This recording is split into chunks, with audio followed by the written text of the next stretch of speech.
Hello and welcome. You're watching To The Point. The fact 3 civilians were killed and 25 injured yesterday in Kashmir when protesters tried to obstruct a security operation to flush out a militant highlights the issue we shall discuss tonight. This is sadly an accelerating trend in the valley, alongside concerted attempts to harass families as well as attack the homes of security personnel. So tonight we ask, together, is this a worrying twist in the Kashmir crisis? Does this suggest 2017 could see a repeat of last year's troubles? And do the governments in Srinagar and Delhi need to rethink their reluctance to respond politically? My guests are the spokesperson of the National Conference, Junaid Mattu, the spokesperson of the PDP, Sohail Bukhari, the former Vice-Chancellor of the Islamic University of Science and Technology, Siddiq Wahid, the former interlocutor on Jammu and Kashmir, Radha Kumar, and the former General Officer Commanding-in-Chief 50th Corps, Lieutenant General Saeed Atta Hasnain. General Hasnain, let's start with yesterday's development, which led to the death of 3 civilians, all in their 20s, and the injuries of some 25 others, when protesters tried to obstruct a security operation to flush out a militant. You've commanded 15th Corps. How do you view these deaths and injuries? As avoidable or inevitable? Definitely avoidable and not inevitable. Inevitable it would have been if you found that there was no other way of doing things. But I am aware that we are speaking at a very sensitive time, and whatever we say, whatever we speak, is going to be taken negatively by either side. And when I say either side, there is a divide on this, with Kashmir and the Awam of Kashmir, the people of Kashmir, and the people of the rest of India, where people are observing and looking at these developments with a very, very negative eye. So having said that, let me tell you that 2015 is when this started. This kind of a let's trend. not go back to history. Why do you think these are avoidable? I think they are avoidable because the army, the CRPF and the Jammu and Kashmir have all found solutions to these kind of problems in the past. In 2010, we faced a similar problem. They found solutions to it. 2015 onwards, this has been a major problem.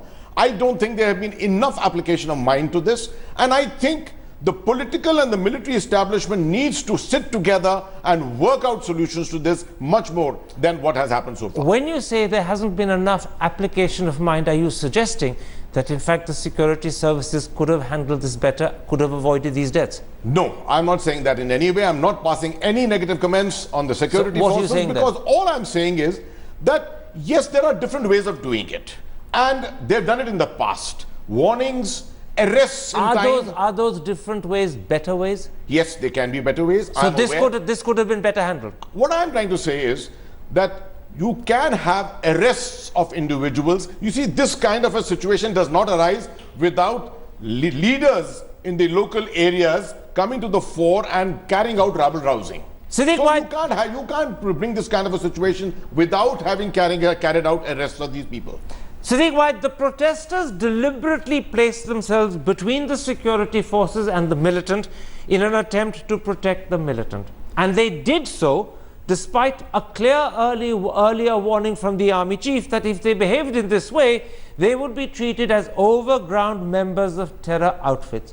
So isn't there a real credible sense in which the protesters were inviting trouble and placing themselves knowingly at risk?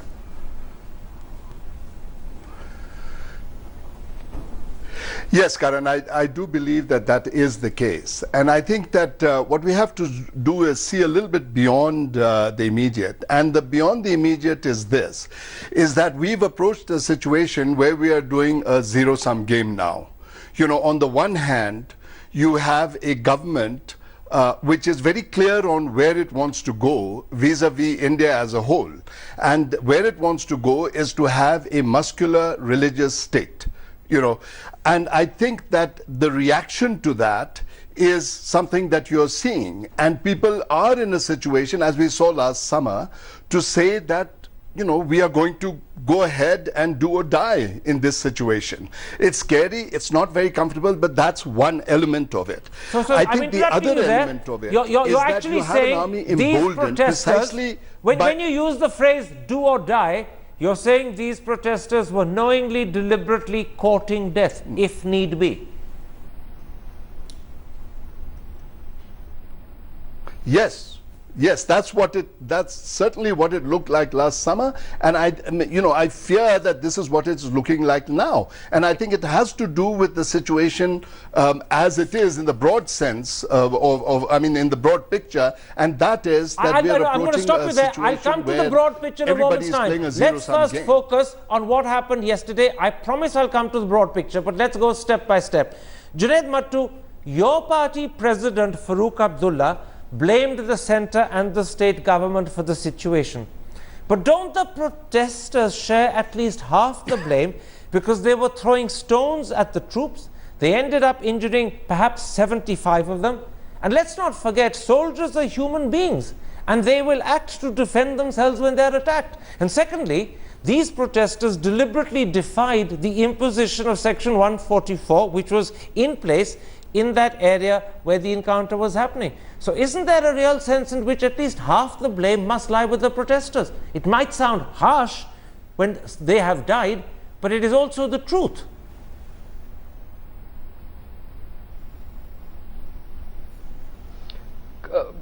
The protesters should not be rushing to encounter sites. We should not condone that.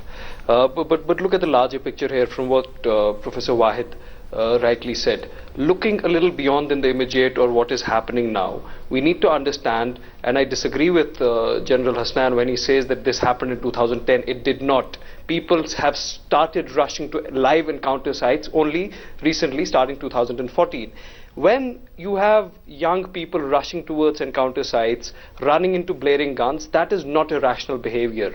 It is not a behavioral problem or a law and order problem. The issue is that these militants, some people might call them terrorists, militants, rebels, they enjoy a social sanctity in the valley. We have to understand that. So these young men rushing to rescue these militants and somehow trying to give them some sort of a window of escape, that is the concern. Why is that happening?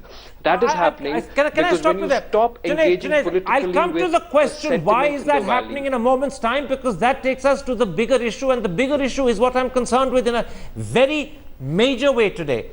But for a moment, focus on the incident that's brought the bigger issue to light.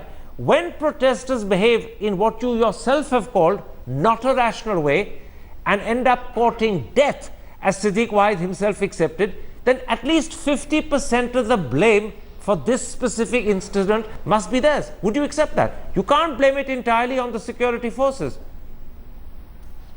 But no, Karan, it's not as simple as that. Then where do you start? Who do you blame for, the extrajudicial excesses on the civilians of Kashmir? Who do you blame for the central government, not even trying to have a pretense of engagement with the people of Kashmir? The blame game doesn't start with the civilians of Kashmir. If we have to go into ascertaining blame about the entire mess in Kashmir, then we have to look at all different aspects of this problem. And the lion's share of blame lies with the central government, the establishment and the state government that promised engagement with these hostile and disillusioned youth, but ended up abandoning even the existing, cosmetic forms of engagement with them. So if you want to blame the protesters for being irrational, you have to understand that this is a conflict zone and there has been no engagement from New Delhi, and peace has to be incentivized, Karan. If you don't incentivize peace, then you are willy-nilly encouraging irrational behavior in a conflict zone, and that is what New Delhi has done. Sohail Bukhari, let me in a sense put the opposite viewpoint to you, because you represent a party in the government.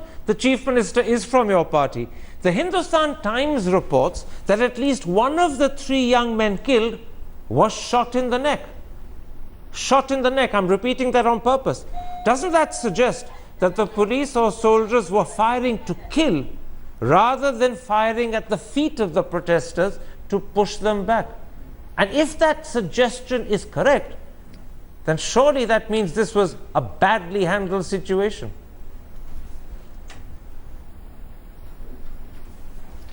Well, I think talking about this incident, there are 2 dimensions that we ought to, keep our eye on. One, of course, is the operational part of it. We have heard General Atta Hasnan talking about this issue, this incident, the recurrence of such issues and how these issues could be dealt better. As far as the specifics in this incident go, how was the gun positioned by the personnel on ground while they were firing, and could it have been done better? I'm sure that all these issues are to be looked into, and always a better way would be found, because as General was saying that every now and then the state authorities, the security personnel on ground have been grappling with newer dimensions coming to this whole conflict, and then they have learned as to what could be the best possible way to deal with it. So we are sure that the better way would be found, because at the end of the day what we are talking about is that 4 Kashmiris lost their lives. Okay. 3 of them were not militants. They had gone there, they clashed with the security forces, tried to become barrier between the two. However, the larger question remains that we are in a state which has a political issue at its hands, and the party president as well as Chief Minister of Jammu and Kashmir has been unequivocal in saying that the issue has to be resolved through meaningful political engagement. Forgive me, I'll and take that violence, up in a moment's time. irrespective of You're who exhibits absolutely it, right in has saying not that yielded your anything and would party not do it. president and the chief minister is unequivocal, but she's only unequivocal in her rhetoric. In terms of her action, she's deficient. She's done nothing, and that may be because her hand is being held back by Delhi or by Mr. Modi, but beyond talking about talks, she hasn't initiated talks. But I'll come to that in a moment's time, because I want to bring in Radha Kumar at this point, and that is the issue. No, Karan, I would like there are other guests I've got on the show. I'll come to you in a moment's time, but I've got other guests on the show, and I'll come to you in a moment's time. Don't worry. The focus of attention will definitely be on your government's failure to respond politically. I guarantee that to you. I lost sound. I'll bring that focus on you and try and embarrass you on it. So I'll come to it. Just wait. Radha Kumar, what we're seeing is clearly 2 very odd, strange developments that we haven't witnessed in Kashmir before. We're seeing what Siddique Wahid described and others have described as a deliberate, irrational attempt to thwart security operations to flush out militants by becoming in between the militant and the soldiers, which inevitably, even if deeply regrettably, leads to civilians being killed. But you're also seeing an increasing number of attacks by militants on the families and homes of police personnel, and that also has never happened before in Kashmir. Do you believe that taken together this suggests a very worrying twist or development in the Kashmir crisis? It's moved a whole notch further down the road in a wrong direction. There have been attacks on police personnel and their families in the past, but I would absolutely agree that matters are going from bad to worse to almost incredibly bad, and this is a terrible time indeed. Now, on the security, I'd just like to say one thing. There was earlier a peace process in which both security and government and political forces were involved. And what we've seen in a way is, in the absence of that peace process, we've seen a hardening of the security positions, which has in turn led to an escalated reaction. And that too is a very worrying factor. You will recall that the previous army chief, for example, had said that the security forces could try to contain the situation, could apologize for when human rights abuses or senseless killings of the sort that we've seen occur. Alongside, though, he also did make the point very strongly that the security forces could only go so far. And my sense at the moment is that they are being left to struggle with a situation which is being created more by the political actors than by them. And to leave them then to cope with such a situation over which they have no control is, to my mind, a terribly irresponsible act on the part of the government of India. Okay, let me stop you there. I'm going to move now to the bigger political situation, to the bigger, wider picture within which these incidents are happening. And Siddique Wahid, let me begin with you and let me put it like this. Instead of accepting that this is a manifestation and a result of the political crisis, the political alienation, and the failure of both the governments in Srinagar and Delhi to respond politically, the junior Home Minister instead has said, and he said it on TV, that these protesters or those people who are attacking the homes of police personnel are being paid money to do this. In other words, there's a mercenary element, and maybe the paymasters are the Pakistanis. That's the response from the junior Home Minister. How do you respond to that?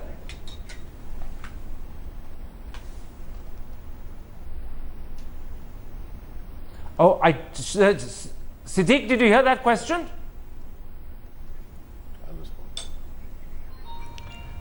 I'm sorry, no, I did not. I lost you there. Let me repeat very quickly. I'm coming to the bigger, wider picture, and I'm trying to say to you that rather than respond politically to the alienation that people feel, rather than respond politically, the governments in Delhi and Srinagar, instead, in the shape and form of Mr. Rijiju, say that the protesters who are throwing stones, or the people attacking the homes of personnel, are being paid money. In other words, there's a mercenary element, and the paymasters are Pakistan. How do you respond to that?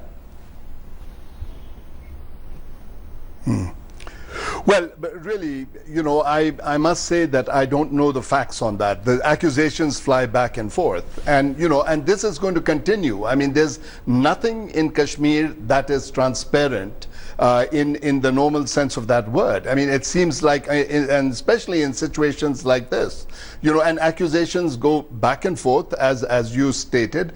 And it really doesn't, you know, I mean, for us who live here, that's not the question. The question is that certain situations seem to come about where civilians seem to get killed, and how can we avoid it? You know, and it is impossible for us to think of anything but to say go back to the foundations, and the foundations have to do with why that problem is here in any case. And that's why I keep harking back to the large picture, as we call it, and that is addressing, you know, certain things that have now come in between even the resolution and other developments that are taking place. You know, General Sen, I'm going to put, in a sense, the opposite of the question I put to Siddiq to you. To Siddiq, I said, how does he respond to Kiran Rijiju saying these stone throwers are being paid, Pakistan is their paymaster? To you, I'm going to say that when young civilians in their 20s deliberately put themselves in harm's way, knowing that they could be seriously injured or dead, this reveals the extent of their anger and their alienation, but also the extent of their desperation and their feeling they don't have an alternative. That's what the people of those young people are saying. Karan, I agree with you, but let me start with what Mr. Rijiju said. I think he must have a reason to say what he said, because he's being fed the intelligence picture from intelligence agencies. Since you and I don't know why he said it, let's get off him. Okay, let's get off that. Who knows what ministers say and whether they have good reason? Because up till now, Kiran Rijiju has provided no proof, so let's leave him aside. Come to my question. Karan, you cannot avoid a little bit of the background. The simple thing is, right from 2008, money has been paid to people. There's no denying that. Money has been paid to people to harm the police families. You cannot deny that. But that is not the situation today.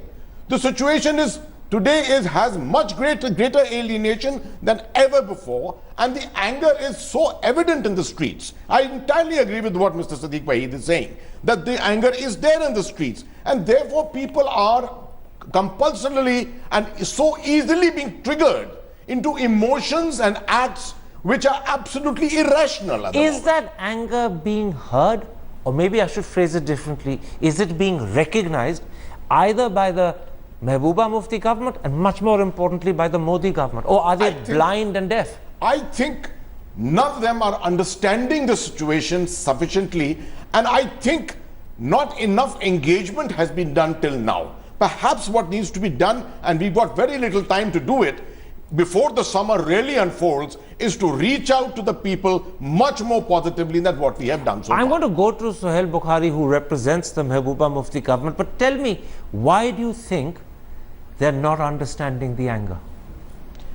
You see, there are political compulsions, I think. Everyone probably understands the anger as such, but are hamstrung about what action to take to overcome that anger. Sohail Bukhari, did you hear the general? He's an army officer, but he's actually spoken wisely as a politician should. Neither the government in Srinagar, which is your government, or the government in Delhi understands the anger. They're unable to respond to the anger. They're hamstrung. Why is your chief minister failing to understand and hamstrung? I would disagree with that conclusion drawn by General Hasnan. I don't know what makes him to believe and think that a grassroots level politico-social activist like Mehbooba Mufti, who has lived among the common people all along and has a reputation of having a strong connect with public, would not understand the real anger of people. It is essentially because she has this connect, she has the understanding that we have seen PDP as a political party gain from where it started Can in I interrupt you 1999. there? Sohail People Bukhari, deposing their faith in even, this yes, party I'm interrupting because your this is one purpose. party. I'm Yes, interrupting please. your purpose, Mr. Yeah. Bukhari. Even yesterday, Chief Minister Mehbooba Mufti spoke about the need for dialogue and peace. Now, you have an agenda for alliance committed to this. You've been in power for 2 years. Mehbooba Mufti has been Chief Minister for almost a year. Why is there no political movement or initiative either by the government in Srinagar or by your ally Mr. Modi in Delhi? Explain that to me. Why is there no political initiative whatsoever? If you think that there is no political initiative on part of the government, I would say that you are misinformed. Never in the history of Jammu and Kashmir has a political leader who heads a coalition as a chief minister, also president of a political party in alliance, written directly to various stakeholders from even the separatist camps, asking them to be part of the dialogue. That happened when we had that delegation coming into Srinagar. If that is not a real concrete step forward, despite all that trouble that we were going through at that point in time, I don't know what else would make it. And she wrote that the letter idea in her capacity as head of the PDP, not even as Chief Minister of Jammu and Kashmir. She didn't even use the official title. She had to back up the claim. But let me bring in your political rival and let's see how impressed he is. Let me ask you that, Junaid Mattu. Do you believe, as I suggested to Sohail Bukhari, that no meaningful initiative has been taken either by Srinagar or Delhi, and that 2 years have gone by without them responding? And clearly, that is what General Hasnan was suggesting as well. Or do you accept that in fact Mehbooba Mufti has done an enormous amount, as Sohail Bukhari boasted a moment ago?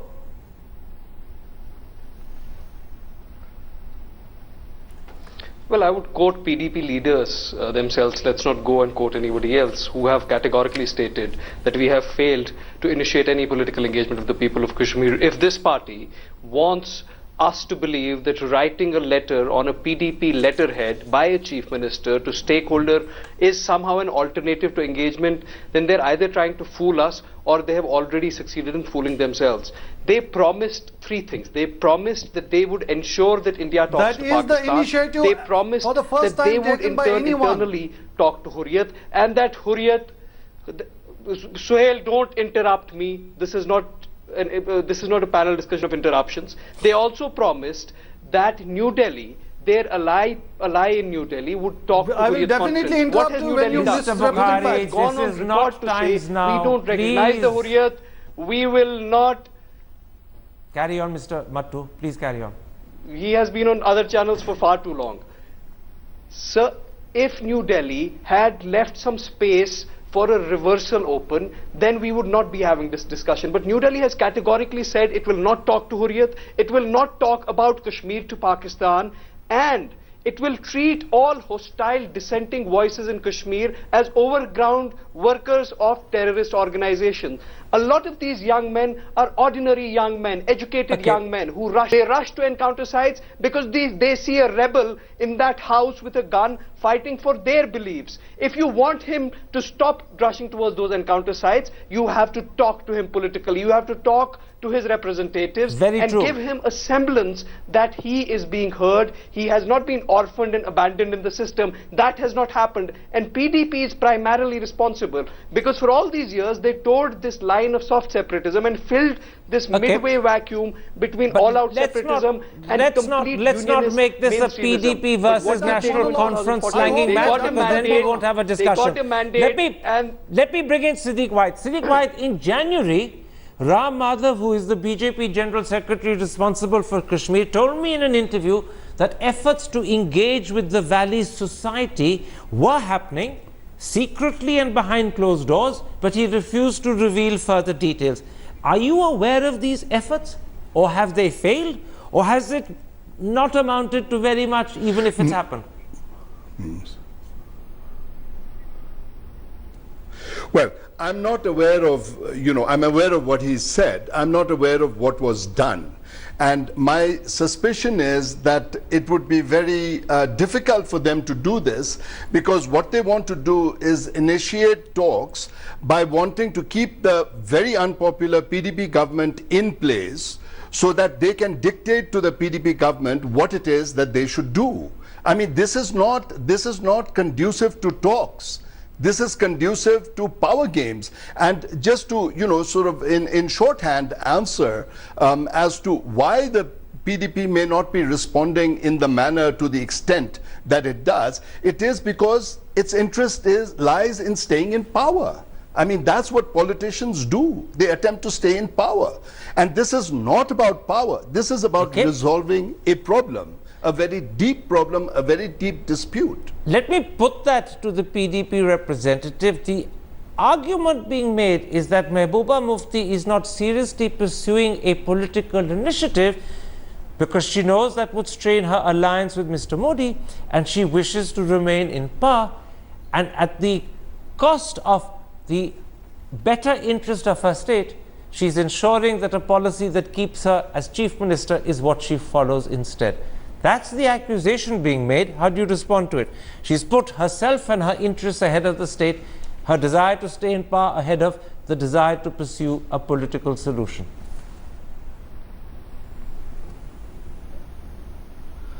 Well, I would say that this is an imaginary state of mind, which is, of course, has a malicious intent behind it. Because if you talk about this alliance, it is the only, rather the first ever alliance of a political party representing Jammu and Kashmir as a region with a party in the rest of the country at the center, that has come together on the basis of a concrete deliverable agenda agreed upon by both the alliance partners. Unlike what we saw National Conference doing historically. But that agenda is not being delivered. And because you also have to look at, yes, because you have to understand and even witness the kind of situations that have been erupting Can I ask you bluntly, for last one complete year, are we have been in Mehbooba absolute Mufti's crisis. hands tied by the Yes. government in Delhi? Is she being held back and restrained by Mr. Modi? I'm asking you bluntly, give me an honest answer. I'll come to you. I would say definitely not. The only thing she is concerned about is the welfare of the people of Jammu and Kashmir and the resolution of the issue of Kashmir, because that is what has a bearing So she is not being held back by Mr. Modi. People of Jammu and Kashmir, and also in the rest of the. So she is not being held back by Mr. Modi. We expect and are sure. She is not being held back by Mr. Modi. We are expecting and are sure of absolute support from Mr. Modi in delivery when it comes to agenda of alliance and ensuring that all except the that you've been in power for 2 years, you have a Kashmir commitment in the agenda alliance to reach out politically and take an initiative, and you failed to do so for 2 years. I'm going to bring in two others. I'll come to you in a moment's time, General Saab, but let me bring in Radha Kumar. Radha Kumar, at the end of a day, given the political reality of India, a political initiative can only be taken if Mr. Modi agrees and is willing to do so. Is his attitude to Kashmir and his perception of how to handle the situation the real problem? Sohail Bukhari has repeatedly denied it, but many people suspect that is the real hurdle that's holding Mehbooba back. Is that suspicion correct? First, you, Radha Kumar. Well, I have no insider knowledge. However, it seems fairly clear that the government at the center is not enthusiastic or even interested, perhaps, in peacemaking. Now, there are 2 points I think that need to be made here. One is that Mehbooba Mufti has consistently tried to put greater emphasis on an India-Pakistan peace process than on a Srinagar-New Delhi peace process. And I do think that that is one of the blunders, perhaps, of her administration. They need to try and talk about both tracks together. And the second? As far as our own Indian government is concerned, I am really astonished that despite all of the pressure the different civil society initiatives and so on, including Mr. Yashwant Sinha's group, which have argued strongly in favor of implementing at least some of the items of the agenda of alliance.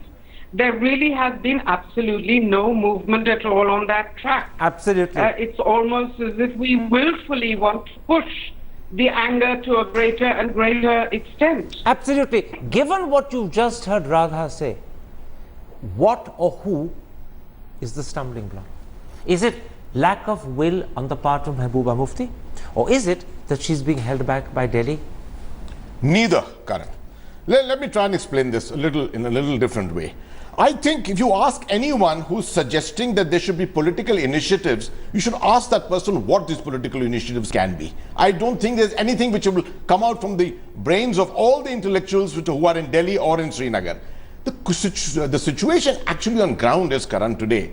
We have just come out of 2016, which has been one of the very, very awkward years, as you are aware, in the 27-year-old conflict. To expect that at this stage someone is going to take a political initiative to resolve this problem, I think is asking for too much. But forgive me, political initiatives are taken when the situation is very, very bad, because you need to reach out. You don't wait for things to calm before you take a political initiative. That is bad politics. You use the correct word, reach out. Reach out is not political initiative. Oh, forgive me, that's just by playing with words now, General Sahab. Reach out is getting down to the people, reaching out to the people on the ground. No, sir. Reaching out here means responding to their political request, no, their that's political... not Let me quote to you what, in fact, the Yashwant Sinha report said so categorically. And this is very important. It said, and this is very important, they, the Kashmiris, feel that India refuses to recognize that Kashmir is a political problem and therefore requires a political solution. That's Yashwant Sinha this January, a former finance minister, former foreign minister of Atal Bihari Vajpayee. He believes reaching out means having to find a way of addressing their political concern. Reaching out is, Karan, to go down to the people and be with them, assuage their feelings, learn from them what the issues concerning them are. You sound like Florence Nightingale in a situation where, in fact, people want a political leadership rather than a nurse. Is it Florence Nightingale that's needed, or a courageous, bold political gesture?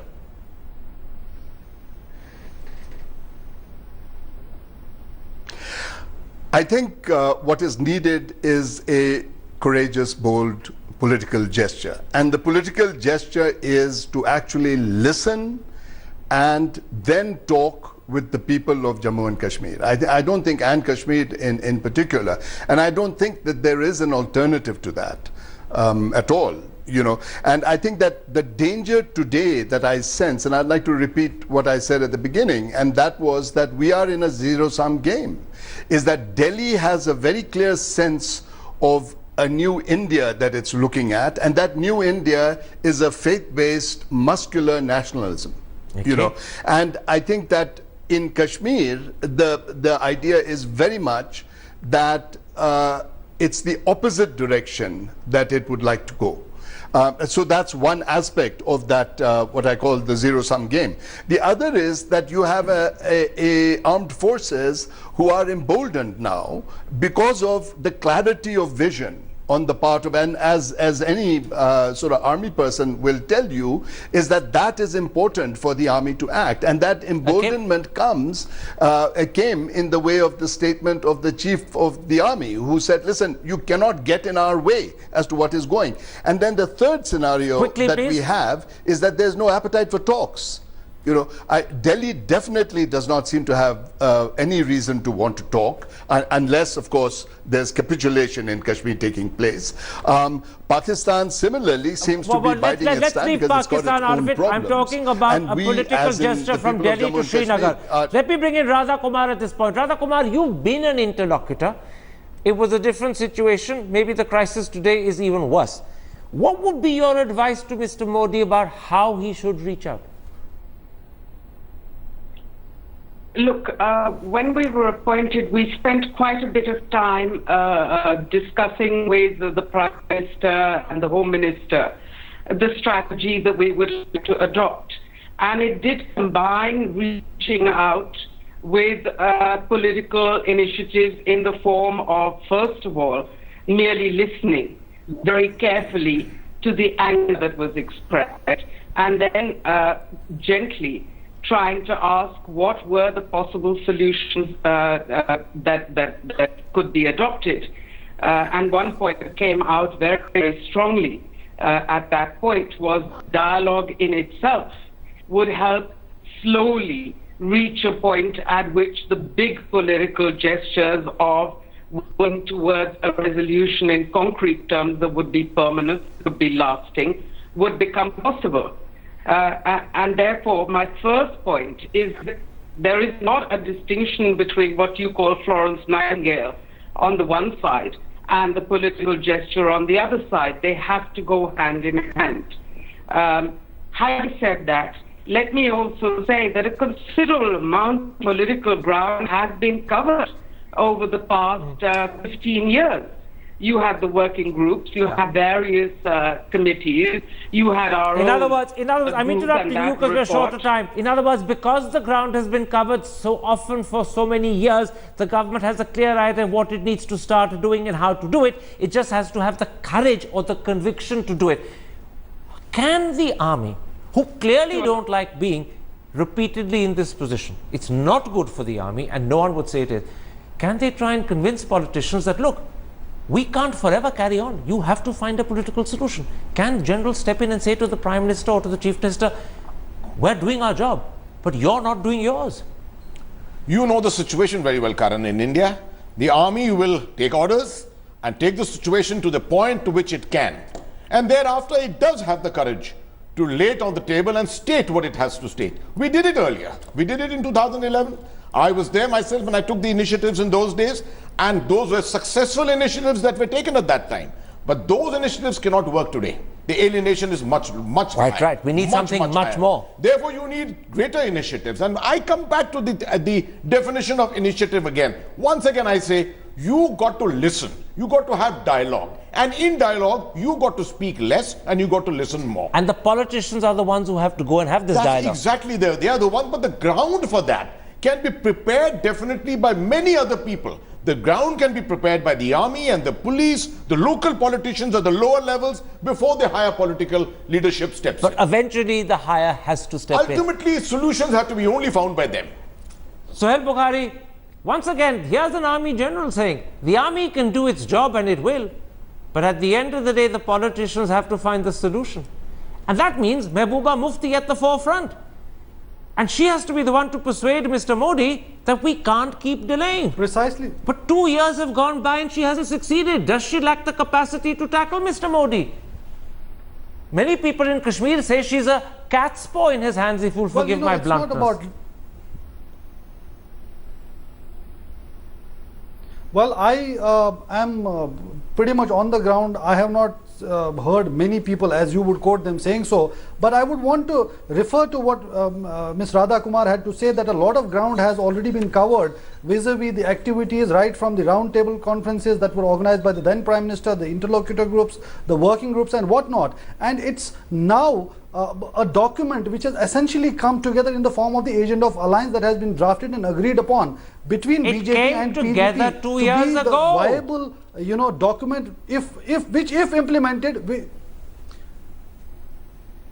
as General was telling you, that we have had a terrible year. If we had that space to execute what we had planned, we would be far better. Having said that, we are determined to ensure that whatever we have agreed upon in that agenda of alliance, which has now turned into a universally accepted document for the best possible move forward vis-a-vis the issue of Jammu and Kashmir, we are committed and to ensure I'm so that glad it is to hear you're implemented, and we are committed. hopeful I'm so that glad we would to hear get your the rhetoric. required If support rhetoric from would Delhi. deliver results, Kashmir would be blossoming and blooming. The problem is there's a big difference between rhetoric and result, and there's no result at the moment. We have record of delivery as well. Look at 2002 and 2005. There are many people who are starting to fear that the massive protests that paralyzed the valley for 3-4 months last year after the killing of Burhan Wani could be repeated this year, and maybe the situation this year will be worse.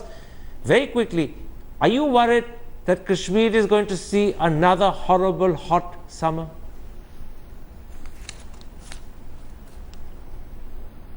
Absolutely, everyone should be worried. There is no room for callousness, and seeing what is happening on the ground, there is absolutely no change in the approach of the government in dealing with protests. We are still invested in the operational mechanisms, tried, tested, and failed operational mechanisms of discussing standard operating procedures, but not a political engagement.